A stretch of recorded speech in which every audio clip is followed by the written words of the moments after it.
Hello बच्चों, let's read the following question. The concept of inertia is explained in. Inertia का concept किस में explain हुआ? First option is Newton's first law में, Newton's second law में, Newton's third law में और in all of these. तो हमें बताना है कि न्यूटन्स के किस लॉ में कॉन्सेप्ट ऑफ इनर्शिया एक्सप्लेन होता है या फिर न्यूटन के सारे लॉज में ही कॉन्सेप्ट ऑफ इनर्शिया एक्सप्लेन होता है। So first of all we will talk about the key concept of the question. तो इस क्वेश्चन को सॉल्व करने के लिए हमको मालूम होना चाहिए that what the inertia is. Inertia होता क्या है? तो इनर्शिया बेसिकली एक प्रॉपर्टी होती है। Inertia is property of an object, किसी भी ऑब्जेक्ट की, किसी भी वस्तु की एक प्रॉपर्टी होती है दैट रेजिस्ट्स जो कि किस चीज को रेजिस्ट करती है, किस चीज को अपोज करती है? Resist the changes in motion. Changes in motion, object के मोशन में जो चेंजेस आती हैं उनको रेजिस्ट करती है जो ऑब्जेक्ट की property, that property is known as inertia. अब इस प्रॉपर्टी का रेजिस्ट करने का मतलब क्या है? कि अब मान लो कोई भी ऑब्जेक्ट क्या है, रेस्ट पोजीशन पे है, तो वो ऑब्जेक्ट क्या कोशिश करता है? Tends to stay in rest, वो रेस्ट में रहने की ही कोशिश करता है। अगर कोई ऑब्जेक्ट मोशन में है तो वो क्या करता है? मोशन में ही रहने की कोशिश करता है, tend to stay in motion. अब हम बात करेंगे किस चीज की?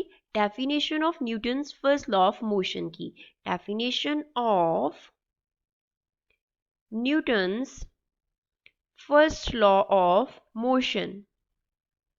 First law of motion. अब इस लॉ के अकॉर्डिंग मान लो कोई बॉडी रेस्ट पे है। If a body is at rest, body is at rest, कोई भी बॉडी रेस्ट पोजीशन पे है और moving with a constant speed, moving with a constant speed, या फिर वो बॉडी क्या कर रही है? कांस्टेंट स्पीड से मूव कर रही है। तो Newton's first law of motion हमें बोलता है that it will remain at rest, तो वो रेस्ट पे ही रहेगी और कीप मूविंग